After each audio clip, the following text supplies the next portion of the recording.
You know, in academic writing, how you say something is every bit as important as what you say. It's a fine line, right? If you sound too certain, you risk coming off as arrogant. But if you're too cautious, you just sound, well, weak. Today, we're diving into Mohammed AbdEllah's academic writing to unlock two key tools that will help you nail that balance: hedges and boosters. And this slide just perfectly captures the challenge. You're basically walking a tightrope. On one side, you've got a statement that's so bold it just sounds dismissive. But on the other, it's so full of hesitation it has zero impact. The real goal, what separates good from great writing, is finding that sweet spot right in the middle. And that's exactly what we're focusing on. The secret isn't just about your data or your ideas. It's about the language you use to present them. And mastering that balance? It really comes down to these two powerful linguistic tools: hedges for when you need caution, and boosters for when you need confidence. Okay, so first up, let's talk about hedges. This is the art of caution. Think of these as your go-to tools for showing that you're thoughtful, that you see the nuance in things. They let you be careful and precise, but without making your argument sound weak. So what is a hedge exactly? Well, it's basically a word or a phrase you use to signal that you're not 100% certain. It's the writer's way of saying, hey, based on everything we know right now, this looks like the right conclusion, but I get that things can change. It's all about being precise, not being timid. Let's look at a real-world example. The key phrase here is "it seems that." See how the writer isn't making this absolute ironclad promise? They're not saying it's a guaranteed cure, no questions asked. And the effect of that is really powerful. This hedge gives a sense of confidence. Yeah, there's a good chance this will work, but it also respects the scientific process by leaving the door open for new information. It's a claim that manages to be both confident and careful at the same time. Okay, now let's look at a different level of caution. Here, the phrase "it is possible that" signals a lot more uncertainty. This is a much, much softer claim than "it seems that." What's really interesting here is the strategy. This kind of hedge lets you introduce an idea that's more speculative, a possible link, without having to prove it definitively right then and there. It's like you're opening a door for a future conversation. All right, now for a more sophisticated hedge. Based on the available evidence, this phrase is fantastic because it directly links how certain you are to the data you're showing. It's not just a gut feeling, it's rooted in the evidence.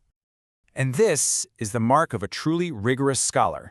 It shows your conclusion is solid, grounded in data. But, and this is so crucial, it also admits that scholarship is an ongoing conversation. If new evidence pops up, the conclusion might have to change. That's what intellectual honesty looks like in action. Okay, so that's the art of caution. Now let's flip the coin and look at the other side of our toolkit, the art of confidence. This is where boosters come in. So what does a booster do? Pretty much the exact opposite of a hedge. It cranks up the certainty, strengthens your tone, and basically screams to the reader, hey, pay attention, this is a big deal. This is how you really assert your expertise and drive home your most important findings. Take a look at this sentence. The key word here, obviously. By using this booster, the writer is signaling that these findings aren't just kind of interesting. No, they're a legitimate breakthrough. The effect is to frame this discovery as a massive deal. It positions the research as the final, clear answer to a puzzle that's had people stumped for a long, long time. It's a bold way to claim significance. Here's another booster you'll see all the time. It is clear that. This phrase just immediately injects a strong sense of conviction from the author's point of view. When you use a phrase like this, you're basically saying, look, from my expert perspective, this isn't really up for debate. It's a really powerful move to make your analysis seem like the definitive take on the situation. And finally, let's look at one of the heavy hitters in the booster arsenal, without a doubt. You want to save this one for when you are absolutely 100% certain and you need to convey that. The thing you have to understand here is that this booster leaves zero wiggle room. You use this when you are completely sold on your conclusion and you want your reader to be right there with you. It's a statement of finality. So yeah, you got to use it wisely. But, and this is a really important warning, overdoing it with either of these tools is a classic rookie mistake. If you pack your paper with too many hedges, you just sound indecisive. But if you stuff it with too many boosters, you come across as arrogant and, frankly, unscholarly.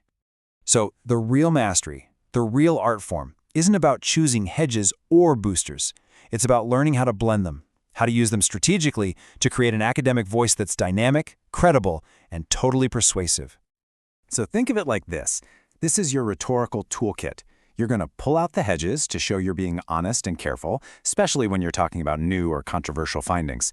And then you deploy the boosters to really hammer home your main points and tell the reader, this is what you need to remember. It's a strategic choice every single time. And this is really the ultimate takeaway. The best academic writing isn't just one flat tone.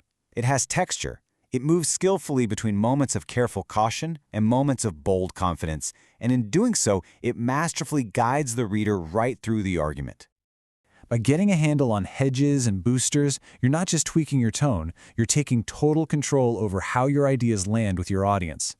So now that you've got the tools, the only real question left is, what argument are you going to make?